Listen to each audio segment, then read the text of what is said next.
Cuando tenía 17 años, Aldous Huxley contrajo una enfermedad que lo dejó prácticamente sin poder ver durante 2 o 3 años. Quería ser médico, pero al prolongarse su enfermedad, tuvo que renunciar a esta ambición.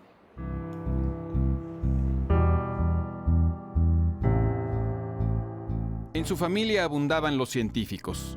Su abuelo, Thomas Henry Huxley, había sido un zoólogo muy importante y un brillante polemista, al que apodaban el Bulldog de Darwin por su apasionada defensa de la teoría de la evolución. Sus hermanos Julian Huxley y Andrew Huxley también se convirtieron en notables biólogos. Pero a él, la enfermedad visual lo alejó de la ciencia y lo acercó a la literatura. Desde la literatura, Aldous Huxley dedicó muchas páginas a atacar la deshumanización, si no de la ciencia, sí por lo menos de la tecnología. Es el caso, desde luego, de su obra más popular, Brave New World, que conocemos en español como Un Mundo Feliz. Este es el segundo programa, la segunda emisión que dedicamos no a las virtudes literarias de esta obra, pero sí al análisis de sus advertencias más importantes.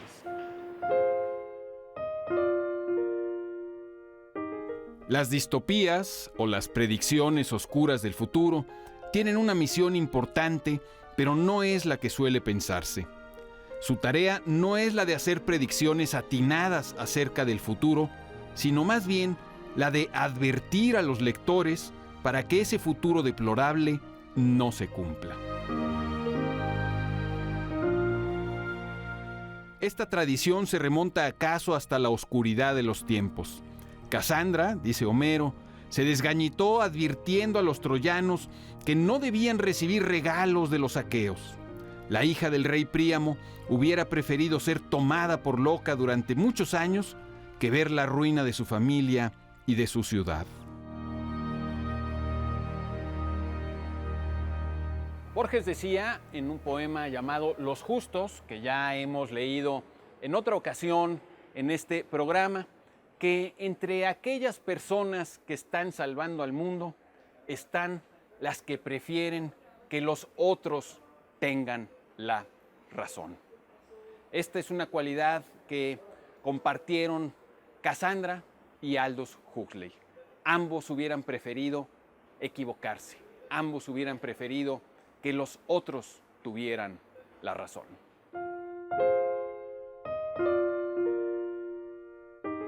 ¿En qué tuvo razón, me parece, Aldous Huxley? No en muchos asuntos superficiales o anecdóticos.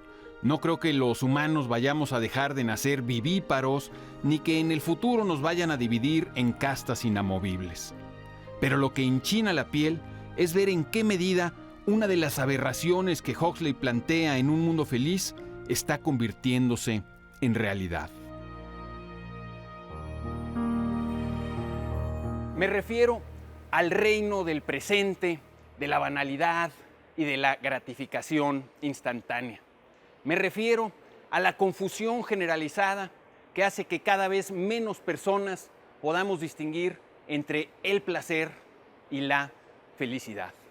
Me refiero, sobre todo, a la trágica desaparición de lo que podemos llamar la mentalidad libresca, la mentalidad surgida de la lectura concienzuda de libros.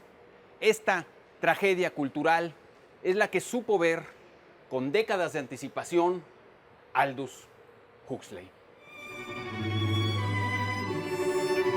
Pero detengámonos en lo que acabo de llamar la mentalidad libresca para mencionar cuáles son sus exigencias y cuáles han sido sus beneficios.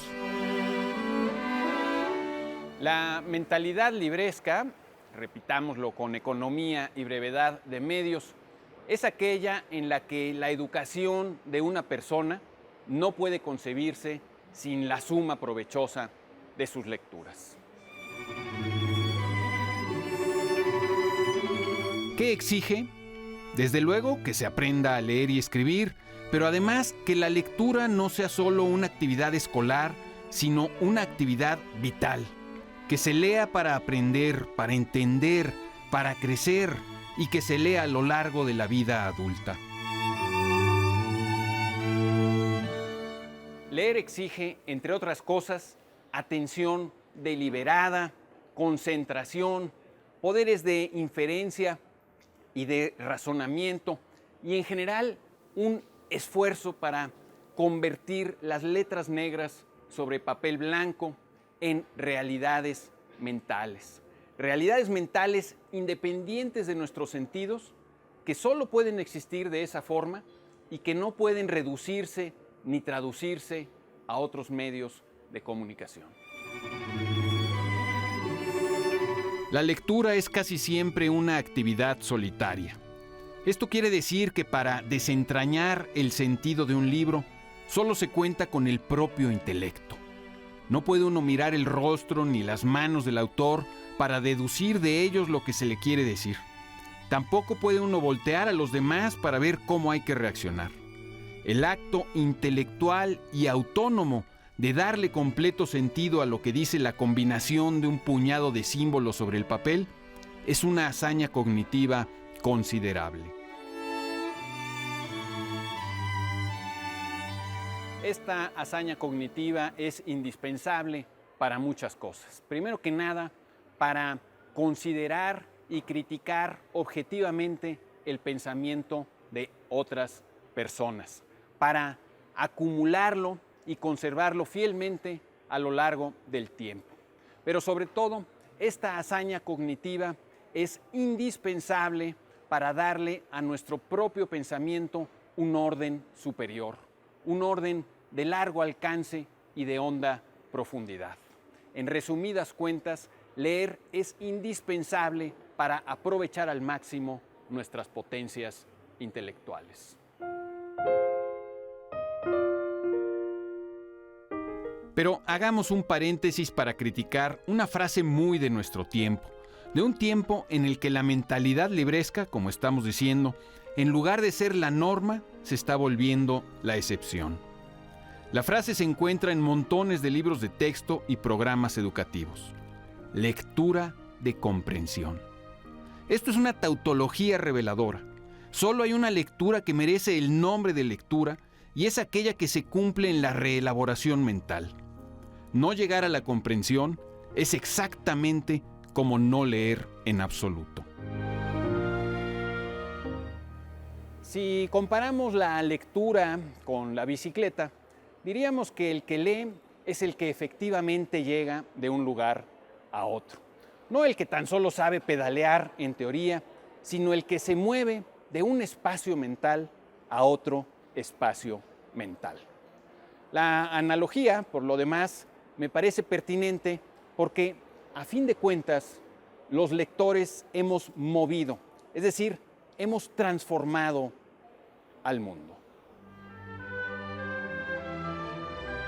Los momentos más notables y las hazañas más grandes de la humanidad en los últimos 6 siglos, desde la abolición de la servidumbre hasta la llegada del hombre a la luna, desde las conquistas del derecho hasta las de la ciencia, están asociados a la mentalidad libresca. Lo que le ha otorgado la mentalidad libresca al mundo es precisamente lo que hoy estamos echando en falta: la capacidad para crear un espacio de racionalidad común en el que podamos discutir ideas y mejorar nuestra aproximación a la realidad. Me refiero a los poderes del racionalismo que pueden unirnos y ensanchar nuestro mundo. Sin ellos, nuestra realidad se vuelve reiterativa, estrecha y ensimismada.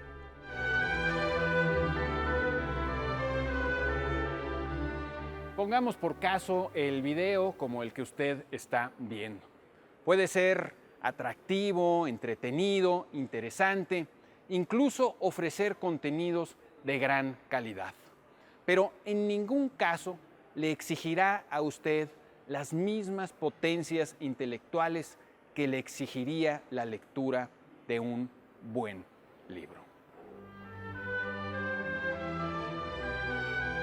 Solo la lectura de buenos libros permite construir un estilo de pensamiento expositivo, ordenado, coherente, analítico, que invita al razonamiento y que sienta las bases para las mejores potencias y expresiones de la mente humana.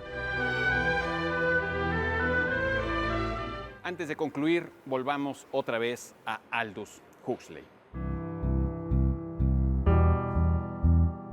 El crítico y novelista B.S. Pritchett dijo que Huxley había sido quizá el más grande educador de su generación, y Anthony Burgess, el autor de Naranja Mecánica, elogió la honestidad con la que Huxley intentó responder la gran interrogante humana. Su amigo, el matemático y crítico social Bertrand Russell, sabía que a Huxley le gustaba leer la Enciclopedia Británica y que siempre podía saberse por su conversación qué tomo estaba leyendo o releyendo.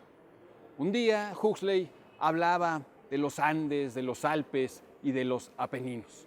Unos días más tarde, su conversación iba del Jurásico a la jurisprudencia de la ley canónica en la Iglesia Latina.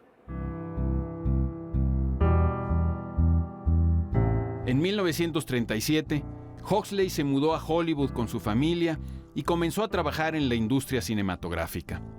Allí escribió varios libretos, tanto originales como adaptaciones de obras literarias, suyas y de otros autores como Charlotte Brontë y Jane Austen. Sus ingresos se dispararon. Según un amigo suyo, Huxley llegó a ganar $3,000 por semana, que en aquel entonces era una suma considerable. Ese dinero Huxley no lo usó para darse la gran vida, sino para sacar de Alemania a judíos y opositores al nazismo. Si hoy sabemos esto, es por el testimonio de otras personas, ya que Huxley fue muy discreto al hacerlo. Aldous Huxley fue un hombre justo, de esos que, como decía Borges siguiendo una tradición jasídica, sin conocerse están salvando el mundo. No echemos en saco roto ni su ejemplo ni sus advertencias. Soy Pablo Boullosa. Usted tiene la palabra.